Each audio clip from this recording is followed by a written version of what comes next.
Now, what amazes me is the cynicism. Because Flavio is avoiding interviews. And when he decides to speak, he starts going on about Lulinha, about Lula, about this and that, about this and that, about 7 secret meetings between Lula and Daniel Borcaro. All of this is a lie. Lula met with Daniel Borcaro once, along with 3 central bank directors. And the president of the central bank himself said that Lula told Daniel Borcaro, look, I don't understand this. The central bank understands this. And it's a technical issue that the central bank will resolve. I have nothing to do with this. The president of the central bank himself said that Lula spoke to that effect and that it was a meeting. Now, with Flavio Bolsonaro, how many meetings were there? He doesn't say. He doesn't mention the number of meetings. He said that one is going to leak from the meetings he had. But let's wait. Then he keeps trying to blame the left and the Workers' Party, and he doesn't answer anything. Then, this weekend, he decided to take a little break to give an interview. See how embarrassed he was here. Pay attention to this. When someone's compromised, right, folks? There's no way around it. The guy's got something to hide. Pay attention. Brazil needs to return to respecting democracy, and it must apply to everyone. And accountability for volcano money. I think we need to find out where Lulinha is, right? Because Lulinha vanished and no one knows where he is. Be careful about getting payments from the bald guy at INSS. I haven't seen anyone who spoke to Lulinha. I need to ask Dito Manteiga. Where's the engineer's transparency? R$1 million a month to open the federal government's doors to Banco Master. Lula still has a lot to explain. When you already looked at the secret things he did, even suggesting not only to Borcaro, but even to Augusto Lima, which nobody mentioned, that it all started in Bahia, the whole system. And so far, nobody has said anything they don't connect him to it. Where is Lulinha? Where are those PT people? What hasn't Lula explained yet? What was he doing or suggesting? And the 61 million? From the central bank to fix the margin issue, young doctor. Don't repeat that nonsense I missed. Be quiet. Valdemar Costa Neto said that he went to Daniel Borcaro's house. This video will still leak. He went there to demand more money from him. Then the guy shouted, Valdemar, okay. And he doesn't explain anything, guys. He doesn't stop to explain anything. He just keeps talking about Lula, about PT, about I don't know what. I'm not going. And your father's advice? We are together fighting against the most corrupt government in the country's history.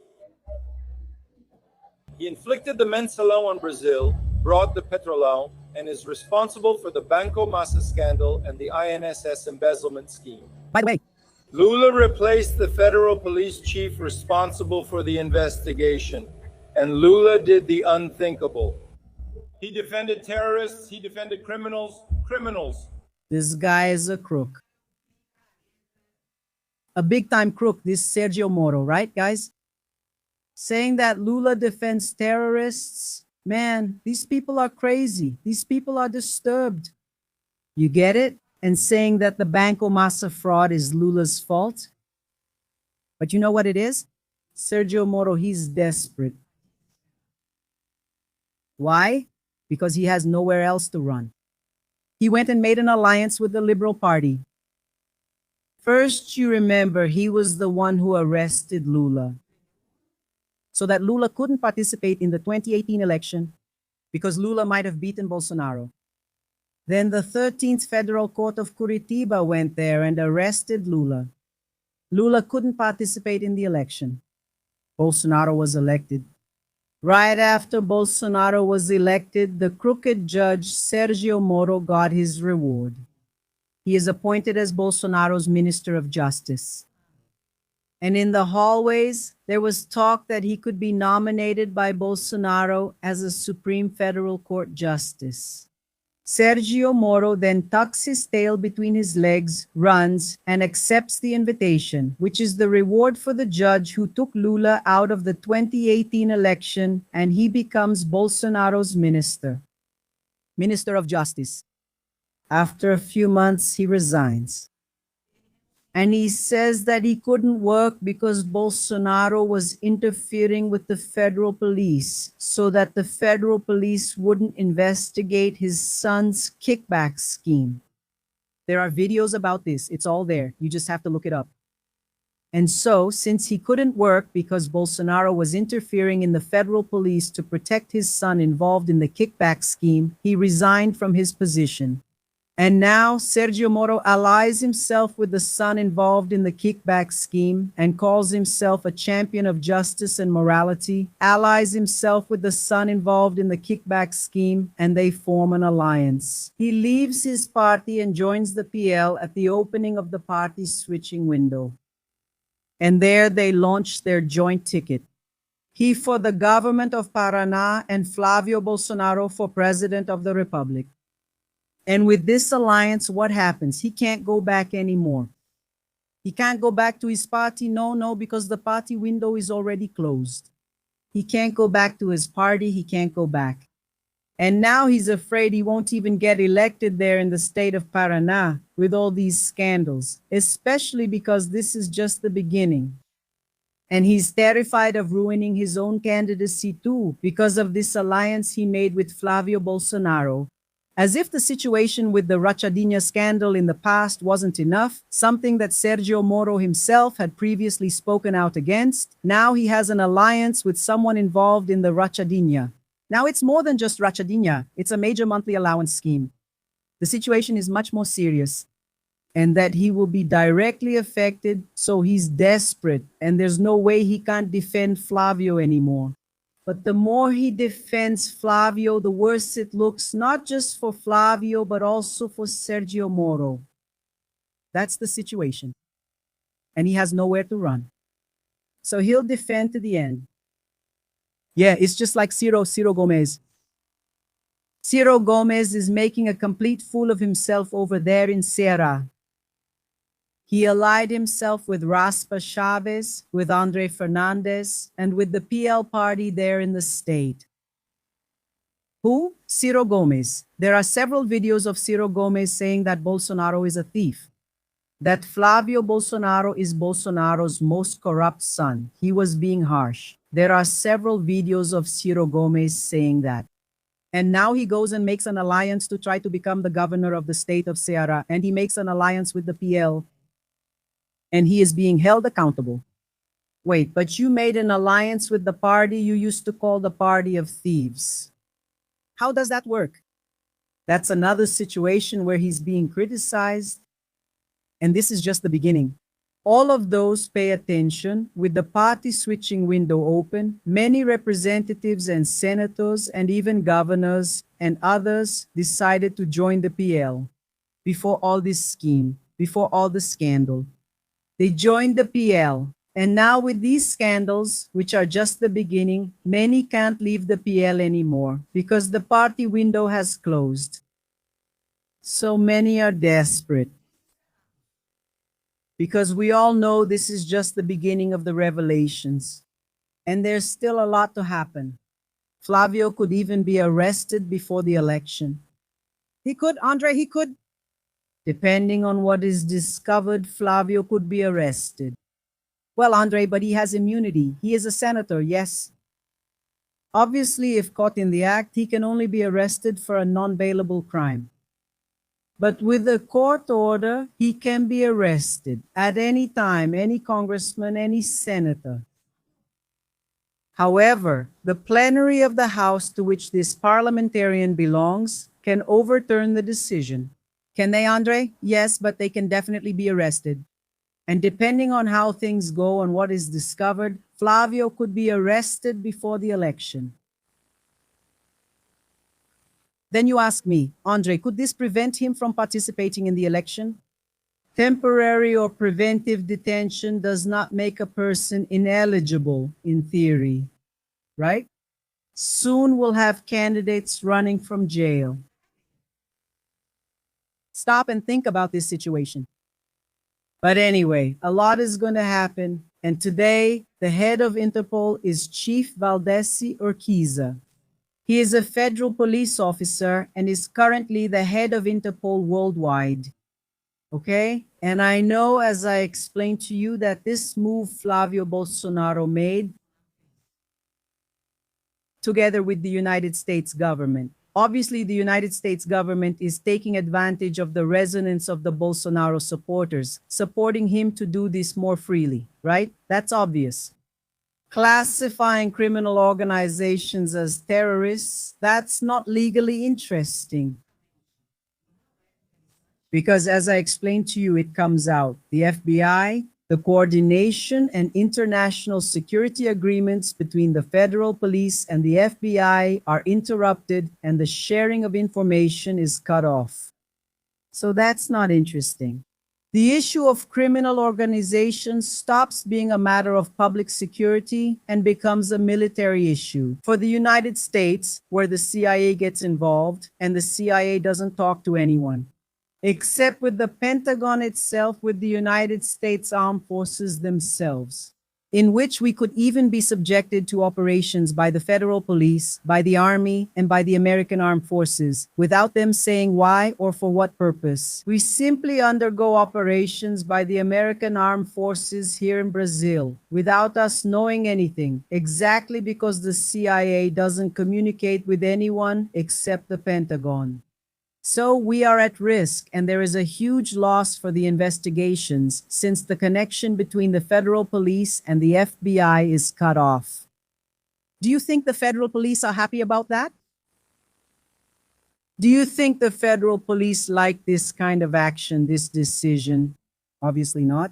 Because Flavio's goal, it seems to me, is to make the federal police weaker and less effective since they no longer have this cooperation with the FBI. So that's not a good thing. Now, economically, it's also not a good thing because there could be sanctions on companies, on multinationals, and so on. There could also be significant economic losses, especially for the barons and the elite. That's why I noticed this weekend that Estadão and Folha de São Paulo really criticized Flávio Bolsonaro hard this weekend. From that, do you know what my perception is? That the market and the Brazilian elite, faced with this situation orchestrated by Flavio together with the Trump administration, they don't want Flavio anymore. What did they want? The Brazilian elite, they wanted anyone who could take down Lula. Anyone but after this maneuver, which can bring losses to multinationals, to companies, especially in the technology sector, in logistics, in agribusiness. In short, it can bring major losses because there may be embargoes from the United States. The market is no longer interested in Flavio Bolsonaro. With that, what is Flavio's tendency? It's to become more radical. It's to start with all that stuff from 2018, those lies, the penis baby bottle hoax, the gay kit, the anti-vaccine talk. He doesn't have anywhere else to go anymore. If even the right, which represents the elite, doesn't want Flavio anymore, the center also turns on him and walks away. So what is Flavio going to have to do? He's going to have to radicalize.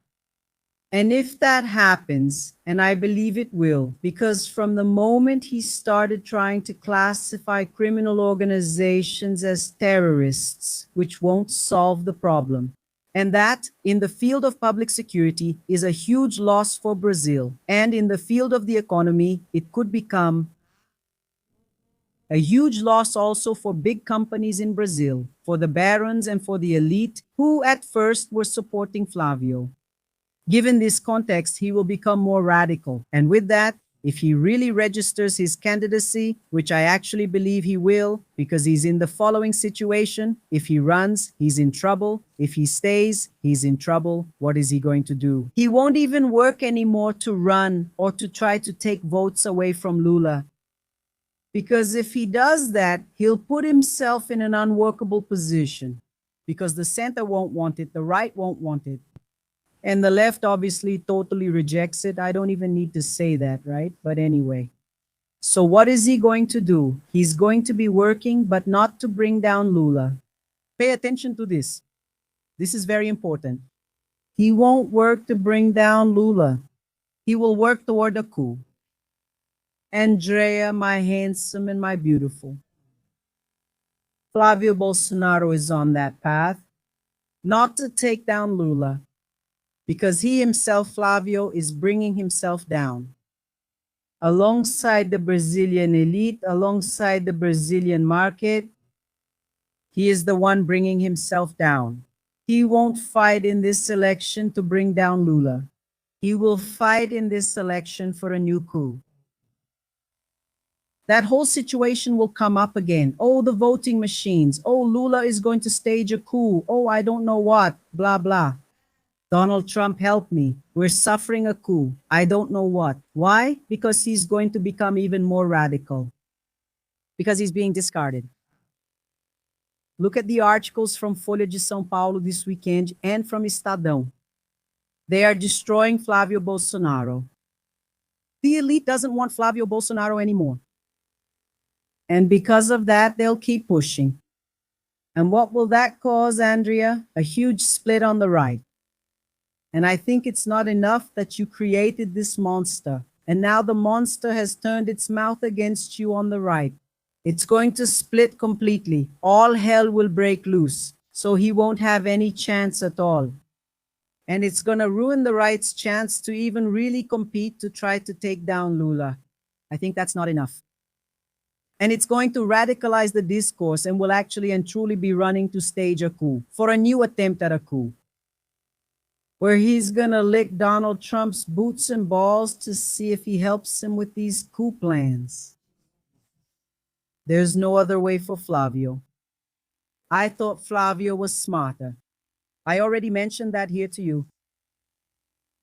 I even said, guys, I think Flavio is more dangerous because Flavio is smarter than Bolsonaro. And he is. I'm not going to lie, Flavio is smarter than Bolsonaro, but Flavio has a really big weakness. Scheme. Wherever Flavio gets involved, there's a scheme. That's Flavio's weakness. And all of this will come to light. That's the situation. And I even told you that there are some people who came to comment, especially this past weekend, and they said to me, Andre, it's time to drop another bomb. It's what I told you. We can't scare Flavio right now. Otherwise, he might run away and not register his candidacy. And the idea isn't to scare him to that extent, isn't it? The idea is for him to register his candidacy. Because unlike what many Bolsonaro supporters think, totally out of touch with reality, there are Bolsonaro supporters who think the left doesn't want Flavio as a candidate. We do. We want the real Flavio Bolsonaro himself. And in his life, there are schemes, and more schemes. And by registering his candidacy, he divides the right, he splits everything apart. And he will not be elected, because then everything will come to light. If everything is shown now, maybe he won't even register his candidacy. And that's not the goal of the progressive side. We want Flavio. After all,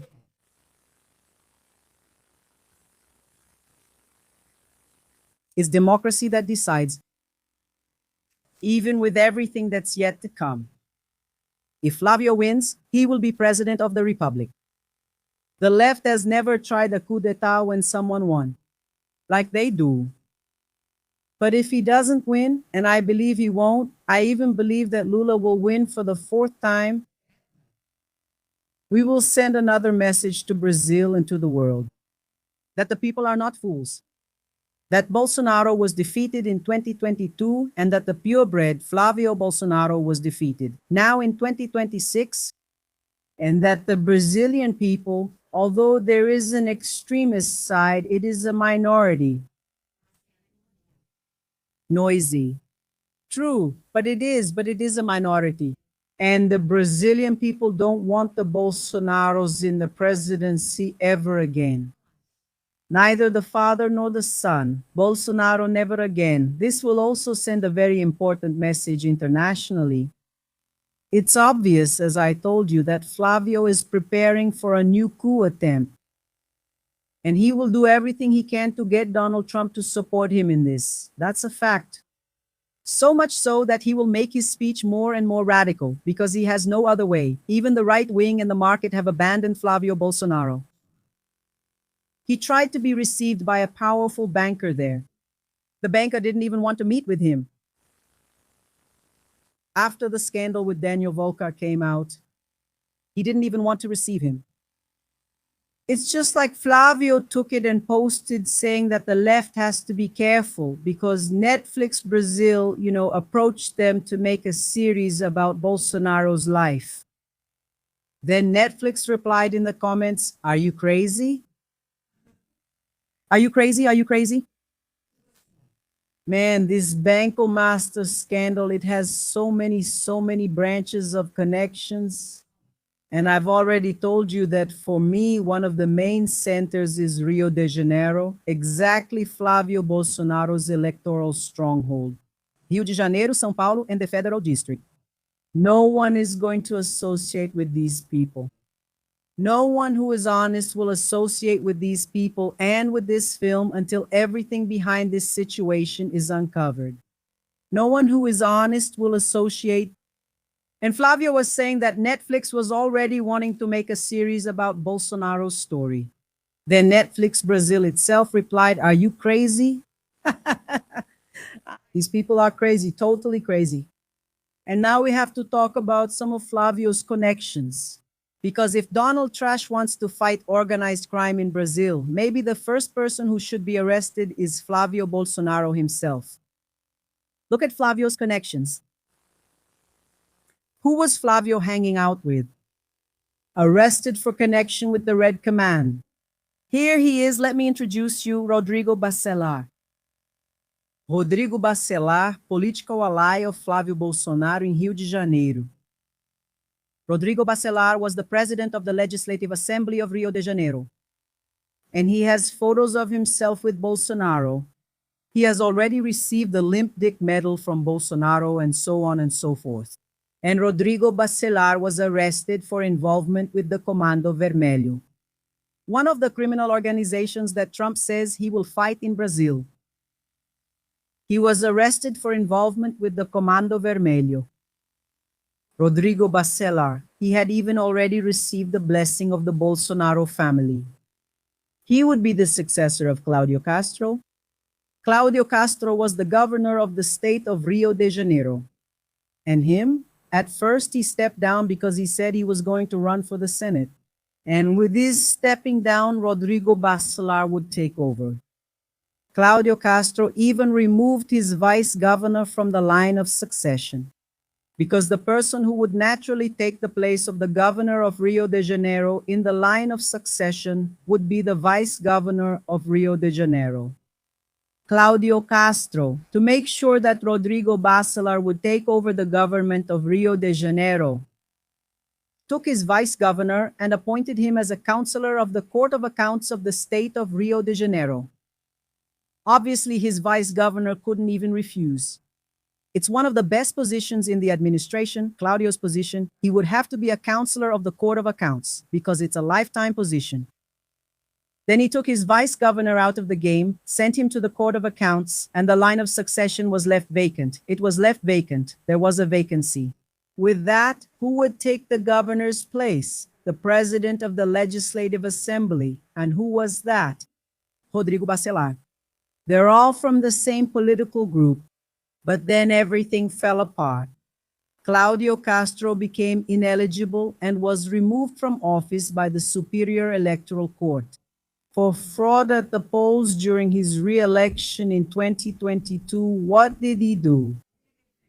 He hired almost 5,000 campaign workers disguised through an intermediary company with the government of the state of Rio de Janeiro. And all these people served as campaign workers. The scheme was uncovered. Claudio Castro was removed from office and declared ineligible. Soon he'll be an inmate. Just last month in May, he was targeted by 2 federal police operations. Exactly. Exactly because of this scheme of money laundering, corruption, embezzlement, criminal organization, militia, and Red Command. And this one here, who was supposed to be the current governor of Rio de Janeiro, is in jail for involvement with the Red Command. And whose political group is he from? From Flávio Bolsonaro. But there's more. Here it is. Look, more photos. Look, us, various situations, various meetings, so you can see it was from the same political group. You can look it up. There are videos and more. Here, look, various situations with Rodrigo Bacelar. And also, before I show this here, is there T.H. Joyas here? This central. There's also T.H. Joyas. T.H. Joyas, he was arrested before Rodrigo Bacelar. And they were all from the same political group as Flavio. Okay? T.H. Joyas was arrested before Rodrigo Bacelar. And for the same reason, involvement with the Red Command. Rodrigo Bacelar was also a state representative. With the command, with the involvement with the Red Command, from the same political group of Flávio Bolsonaro's allies. And now, in less than 3 months, 3 secretaries from Claudio Castro's government, they were removed and arrested because of this scheme for corruption, money laundering, and Red Command. And these 3 secretaries are allies of Flávio Bolsonaro. And they were recommended by Senator Flavio Bolsonaro. In other words, he suggested the names so that the governor of Rio de Janeiro, Claudio Castro, would appoint them. This is common in public administration. In your political group, when you win the executive branch, it's that political group that suggests who will fill the positions. Especially in the top tier, which is the case here, which are the secretary positions. And they have the same hierarchical structure as if they were ministers to the president. They are the governor's secretaries. Here it is, look. In less than 3 months, these 3 here were arrested. They had connections with the Red Command. Rodrigo Bacelar, who was the president of the Legislative Assembly. Alessandro Caracena, former Secretary of Sports. This one here even threw money out the window when the federal police went there to get him. And Gutenberg Fonseca, former Secretary of Consumer Defense. All of them here have been subject to operations, whether it's arrest, search and seizure, and so on. And all of these people here were appointed by Flávio Bolsonaro. And the suspicion, besides crimes against public administration, money laundering, embezzlement, corruption, excessive taxation, in short, stealing public money, bidding fraud, there's also the issue of direct involvement with the Red Command. Again, I say, if Donald Trump wants to fight the criminal organizations in Brazil, he probably already has a target, which is Flavio himself. Will the CIA find that out? Because as I told you, the FBI leaves and the CIA comes in. Soon Brazil will be full of secret agents from the United States. Do you think they'll catch Flavio? What do you think? Oh, it's always something. And there's this here that we can't forget, right? There's Flavio's involvement with the militia too. Here, in the person of Adriano da Nóbrega, who is dead, but he was part of the militia, he was a hitman. And Flávio Bolsonaro went to the prison to honor him, to give him a medal of commendation inside the prison, while he was a state representative in Rio de Janeiro. And not only that, Adriano da Nóbrega, his wife, was an aide to Flávio Bolsonaro. And the mother, she was also an aide to Flávio Bolsonaro, the militiaman's mother. Pay attention. The wife of the militiaman Adriano da Nóbrega and the mother of the militiaman Adriano da Nóbrega were advisors to Flávio Bolsonaro. And there's Queiroz. And according to the Rio de Janeiro Public Prosecutor's Office, he ran in the whole Rachadinha scheme. He would steal money from the aides and notably deposit it in the chocolate shop, which was a money laundering structure. Everything I'm saying here was stated by the Rio de Janeiro Public Prosecutor's Office.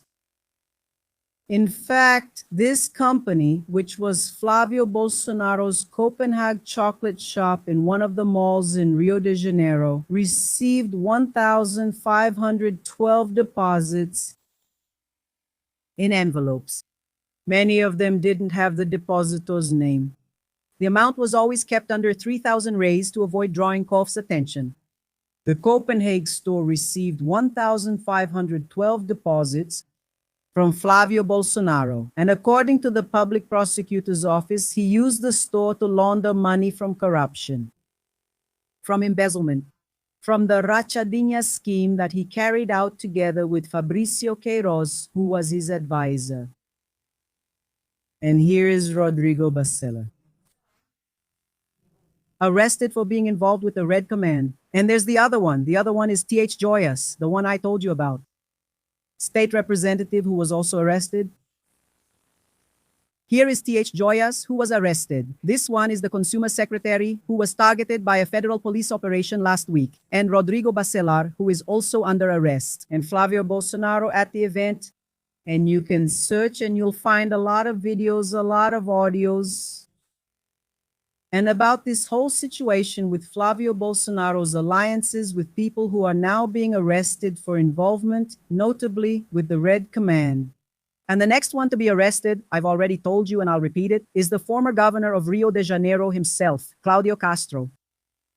He hasn't been arrested yet because André Mendonça is the rapporteur. I feel that if there were a different rapporteur, he'd already be in jail. Okay? But anyway. And there's a situation here where I heard that Flavio is desperate. It's this right here. Look. Master, an operator hired by Vorcaro who was targeted by the federal police, breaks the silence. In an exclusive interview with Metropolis, Rodrigo details how he was hired and paid by Vorcaro to help him raise funds from state and municipal pension funds. He denies having acted as a lobbyist on the banker's behalf in dealings with politicians. And he states that he will reveal to the federal police who the owner is that needed to politically authorize the investments of Rio Previdencia in Master. As he said in an audio message sent to Vorcaro in October 2026, even says, this gentleman here, he is an operator who was hired by Vorcaro to act as an intermediary so that Vorcaro could receive investments from public sector pension funds. What does that mean, Andrea Gonçalves? It's different from INSS, which is the general system. A public sector pension system is where public servants, together with the respective government entity, create an organization, which is an agency managed by the government. And we have either state or municipal organizations, depending on the public servants, and they can be municipal or state. So that every month, public servants have their share of the pension deducted and deposited into this fund, where the government is also responsible for a part. Usually the government pays 18% and the public servant pays 14%. To guarantee what, Andrea? Retirement and everything else? Then a fund is created that will receive money every month, millions and millions of reais. It's an account that becomes a public agency managed by the respective government. Rio Previdência is an autonomous agency in Rio de Janeiro. And the one who managed it then was the governor, who is the main person responsible, in this case, Cláudio Castro. And this guy here acted as a political intermediary to get these pension institutes to inject money from the fund into the bank. Obviously, everyone knew they were bad stocks. So what was that? It was a kickback scheme.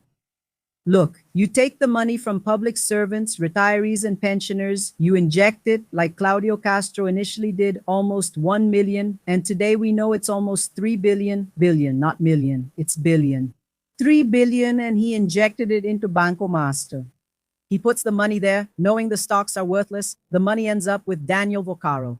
And Daniel Vocaro takes a part of that money, which is public money, and gives it back to the one who took the public money and injected it into him. And it goes back to pay the bribe. I'm remembering the movie here. To pay the bribe, this guy acted as an intermediary. He gave an interview to Metropolis this past weekend. And he said there were politicians who controlled Rio Previdencia, which is like the Godfather.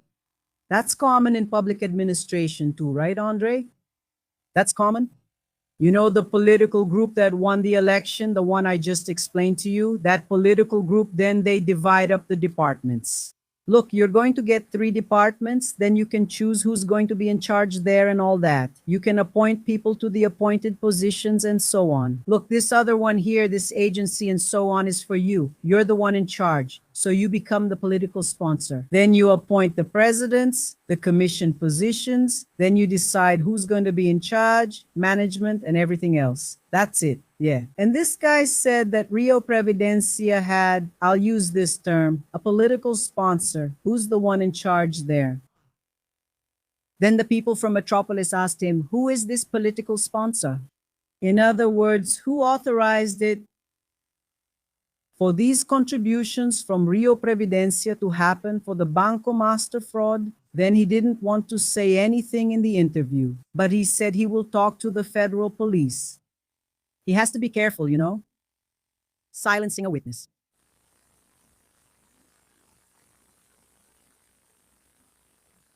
And he said that Claudio Castro wasn't the only politician giving orders.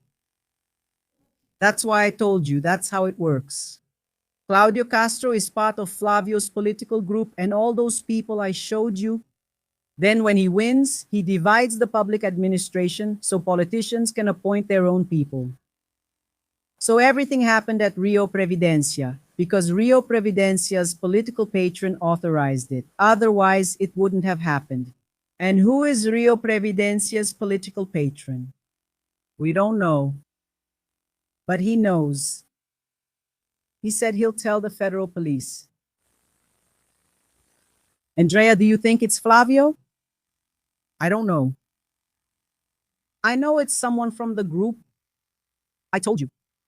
It's someone from Flavio Bolsonaro's group, and it could even be Flavio Bolsonaro himself.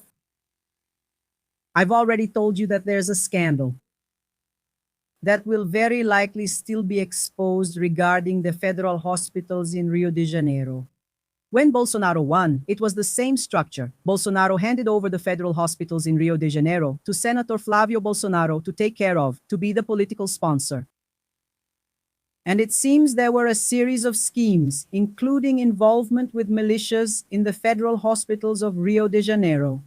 And I'm not even the one who said that. It's the federal Congressman Ottoni de Paula.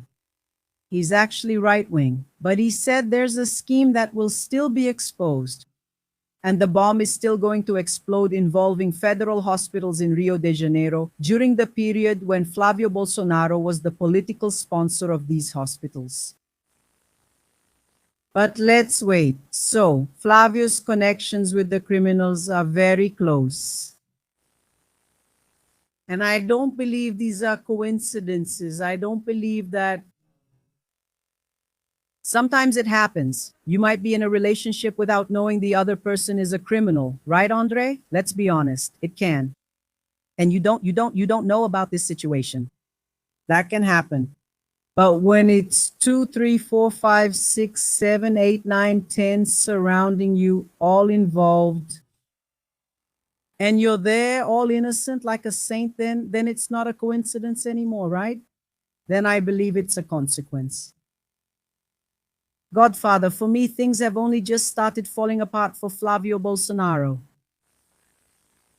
And if there is truly and honestly serious work, One of the first to fall for involvement with criminal organizations will be Flavio himself.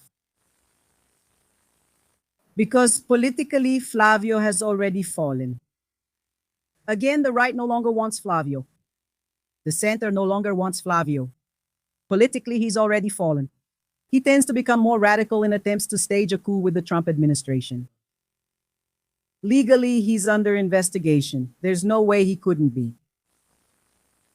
And since the greed for money and power is so great, he must have left a lot of loose ends. And his entire political circle is being arrested. That's why I think Flavio Bolsonaro will be arrested soon. And everything is going to fall apart for good, especially because we know that this involvement with Daniel Vorcaro isn't recent. And the whole story of the bank's relationship with the Bolsonaro government, as I explained to you here, already shows that. It's not something new. And from all indications, this movie was used to launder money. And that's what we want to know. We want to know the truth. That's all. And if it's for Mr. Donald Tranquera to catch those criminals from Comando Vermelho, from the PCC, then it's worth it. It's more than worth it. The problem is that he's going to try to use this for other things and not reach the real goal. Because the only good criminal is one in jail. Isn't that right, Flavio? And this talk of theirs saying that a good criminal is a dead criminal, it's all just nonsense. Because in many situations, they are the real criminals. And Brazil has the right to know who these criminals are, especially before the election, so people don't make the wrong choice. Let the truth come out, no matter who it hurts. As I said, if there are left-wing people, I'll point them out. We don't play favorites in politics here. Now that Flavio is in a tough spot and has a lot to explain but doesn't explain anything, that's a fact. And that Eduardo Bolsonaro went to the United States to make a lot of money, he did. He's even living in a 6 million real house. And the question is, who's paying the bill? It always has been. And that's the question today. The thing is, now they're going after the source. And they're all going down. By hit the like button, like, comment, and share. Kisses. See you on the next live stream. Thank you.